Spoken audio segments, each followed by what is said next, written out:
All right. That should be quick. So, how's everybody doing? I don't know how long this live stream is gonna be. Just gonna be a quick one. So I saw your video earlier, BJ, and I told you I was gonna make a response to it, and it was it was like a snippet of the interview you did with your favorite, our favorite nemesis in a sense. I thought it was actually pretty interesting, and one of the things that I was able to get out of this is I think a lot of time, right, when people have certain assumption about you and they draw that conclusion, and then based on that conclusion, instead of actually asking for clarification of who they might think of you, they just run with it based on preconceived notion of how they feel about you. So, case in point, right? It feels like the whole thing started because I have said something that was not somewhat in line with what the belief system of what MGTOW is supposed to be.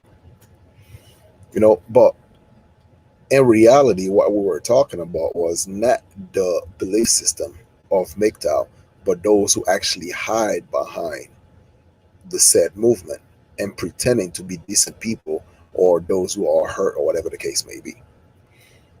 So then now couple that with my association, or my subscription towards certain individual or channel or whatnot, and then this person now kind of put into his head that, all right, art is this way, so then therefore I'm gonna come out swinging.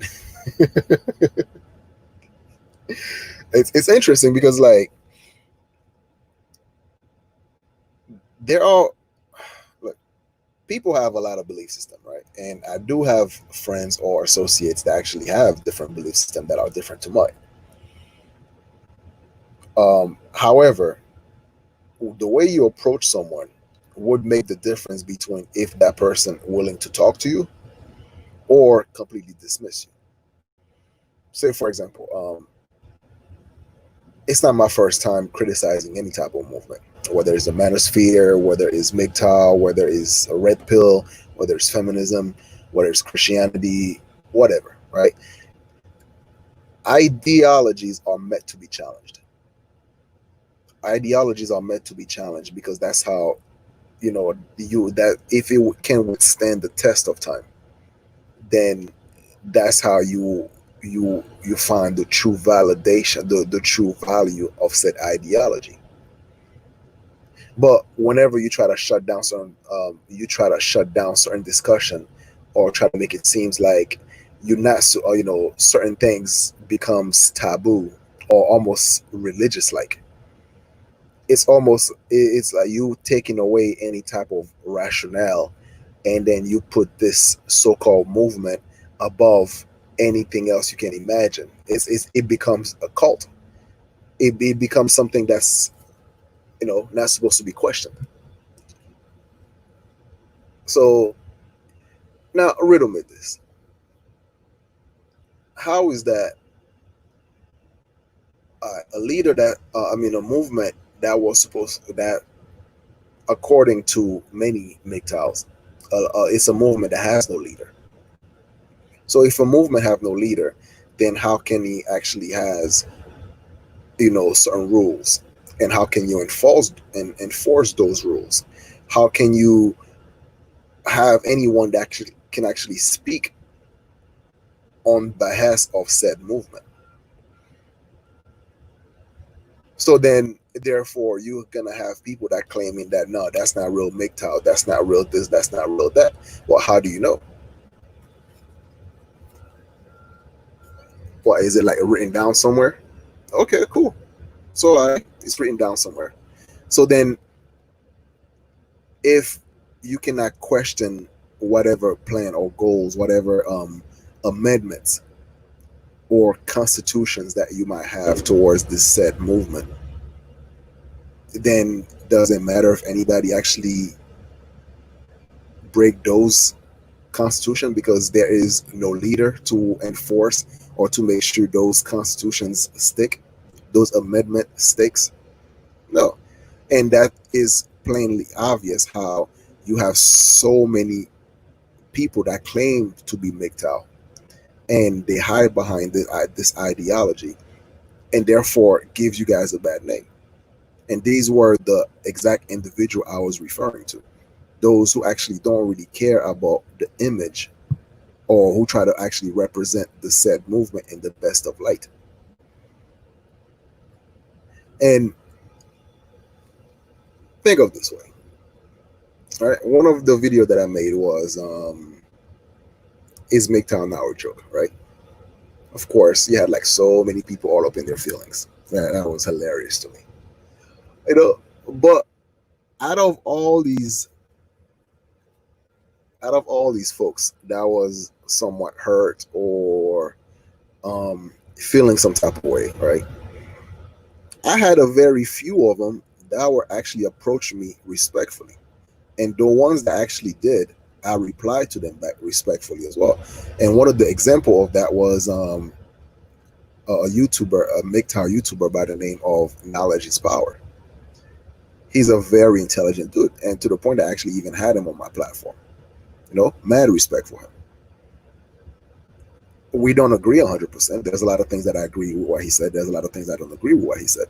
But the mutual respect was there.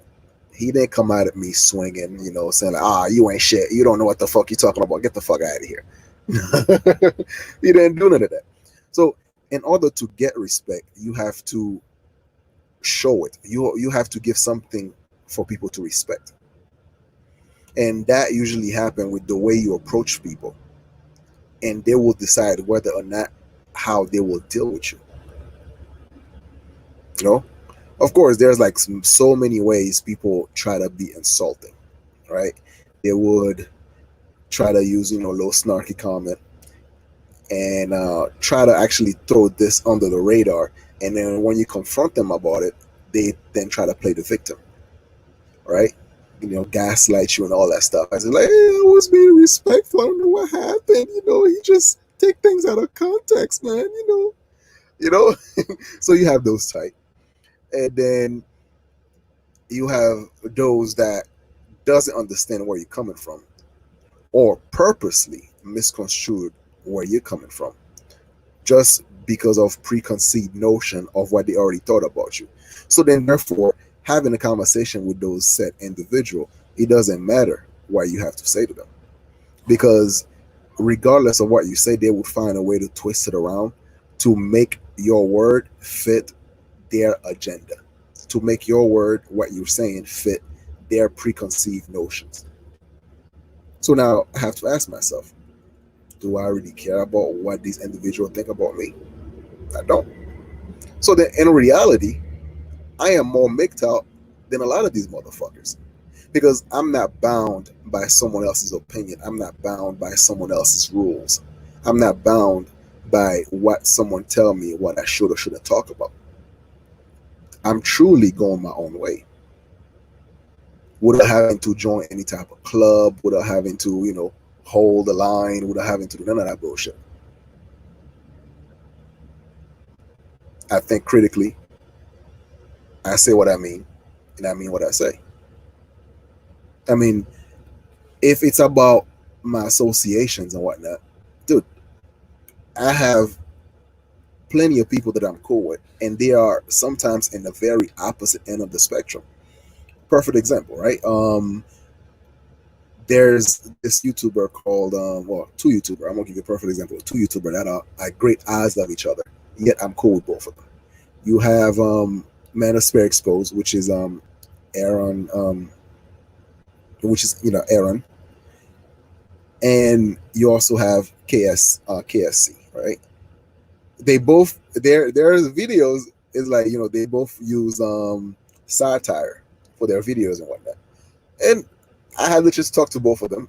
I got respect for both of them, and therefore, is if SKC come out of nowhere, right? Be like, yo, you shouldn't be friends with Aaron, you know, with Aaron. Like, no, it doesn't matter, right? It's the same thing. If Aaron come up to me and be like, "Yo, you know what? I don't like the fact that you talk to SKC," and I'll be like, no, you don't tell me who. You don't dictate who I should or shouldn't talk to, right? I dictate who I should and shouldn't talk to, right? So then, therefore, both of these individuals, they understand that, yeah, I'm cool with both person and I have respect for both of them. So then, therefore, it doesn't really matter, as long as they treat me with respect, I treat them with respect, right? And when someone come at me the wrong way, then I'm gonna have to give them the same energy until that energy is until that energy changes to something that is more respectful. Then I would change my approach. Also, another case in point, I had this dude. He used to come to my comment section, troll me from time to time, right? And then until one day I have a conversation with him. Now we cool. I mean, I wouldn't say that okay, let's just put it this way. Now, from time to time, when he would probably throw little shots at me, he kind of do it half-heartedly, because the conversation we had, it was on the mutual term or whatnot.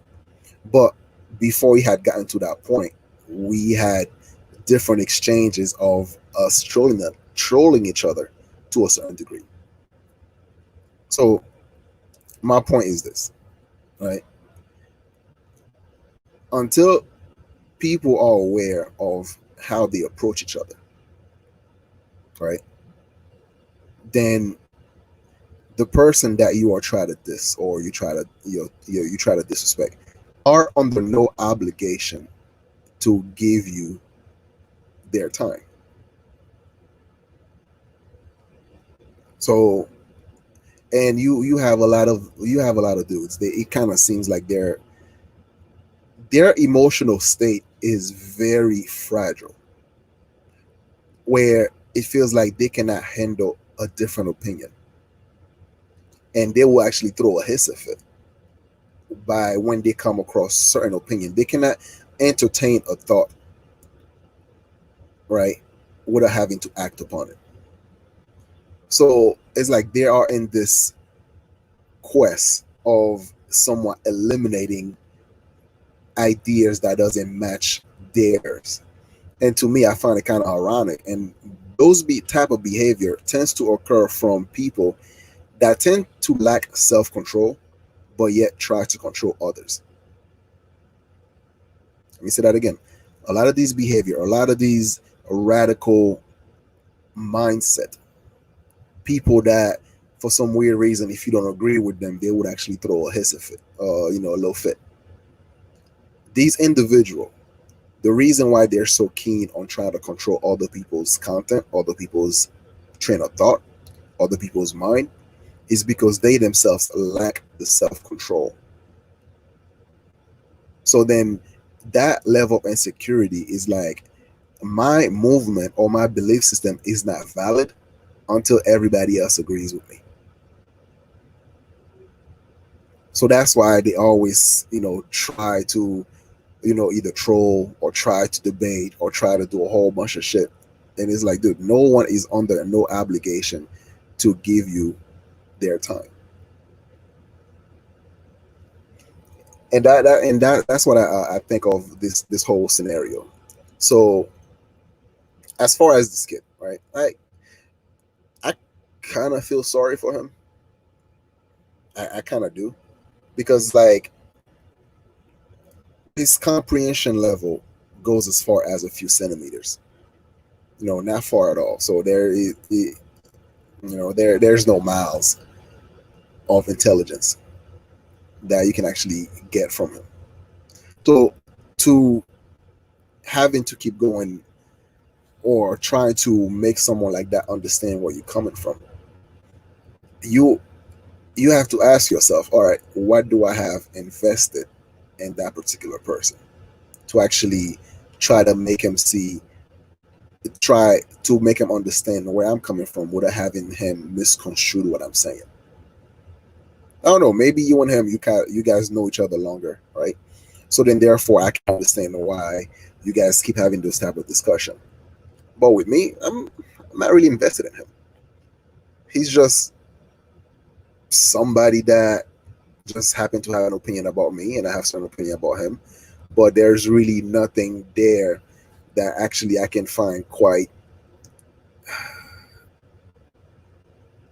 intelligent to be interested in, to actually try to learn something from him, to actually have some sort of interest, be like, you know what, I like this dude, maybe I can learn something from him, whether it's, I don't know, history, the law, um, stock market, anything financial. What do I have to learn from this dude? What does he have to offer the world? Maybe he's important to somebody, maybe, not to me. So people that I don't give my time to are those that I don't really find them that important, you know. And yeah, sometimes it's fun. Sometimes it's fun to troll. I'm not gonna lie, And it's like, if you catch me on my best day, that's like, so I'm like, all right, let me just throw some shit at some people. But I know with that type of mentality, that kind of sometimes takes you away from the from whatever you try to talk about. Because I like YouTube. This is what I use YouTube for, right? I use YouTube for as a way to. It's kind of like I have certain ideas in my head, right? Certain thought patterns, or whatever the case may be. So I just put it out there in the universe, and therefore, it's not like something that I'm looking forward to monetize, or I'm looking forward to, do things to get views or clouds and all this shit. Sure, I like it when I get a lot of views, or I like it when I get some subscribers. But other than that, most people I interact with are usually the regulars. You, um, John Horst, sometimes Cam when he used to be frequent and all that stuff. And, little, like people that I really, whenever I talk to people, hey, what's going on? You know who? I tried to call you earlier. I don't know what's going on with your phone, man. Yeah, so therefore, it's like, it's not that I don't understand where these guys are coming from. A lot of them are very frustrated. A lot of them are very frustrated, and it feels like they're looking for places where they can take out their frustrations, because whatever they have going on internally, it's not being solved. And therefore, if you keep trying to fight the world, but without actually trying to fight the demon that you have within you, then you're gonna spend a lot of your time being angry at the world. A lot of your time being angry at the world. And now something, a movement or an ideology that was supposed to actually make your life better, becomes this prison for you, because it is something that you use now to as a coping mechanism, instead of a solution to actually better your life. No, so anyone who actually adopt any type of ideology, right? I don't care what it is, whether it's Christianity, whether it's MGTOW, whatever it is, right? You have to ask yourself, since I've been involved in that mindset and this ideology, has it helped me to become better as a human being? Has it helped me financially, spiritually, um, intellectually, all of that stuff, right?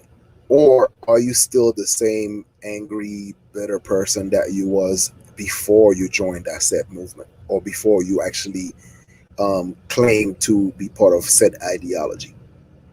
And if the answer is no, then it doesn't matter what you claim that said movement is doing for you, or what it's supposed to represent, because you're not putting this set application into your own personal life.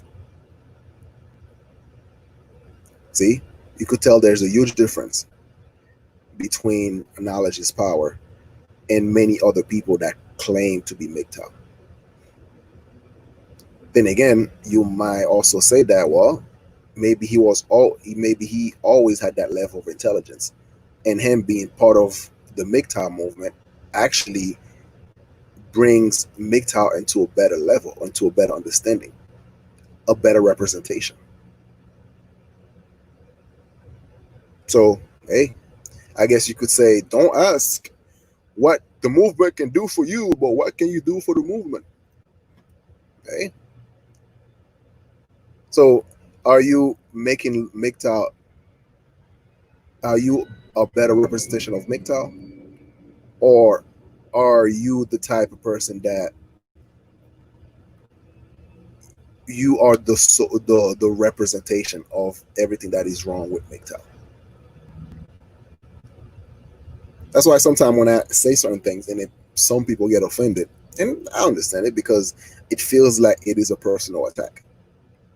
Because maybe what I'm saying resonate towards them. Maybe I become that voice of their subconscious, that the voice that they try to silence, and I speak volume, and they feel some type of way. To them, it's like, well, we need to shut down this guy. I get it. I understand. So, a lot of my criticism is not coming from a place of hate. Sometimes I have fun. Yeah, I'm not gonna lie. Sometimes I like to troll, but most of the time, my criticism of anything, it comes from more of an observation perspective. I try to analyze what I'm seeing and have a better understanding of it, and those who actually claim to represent said ideology.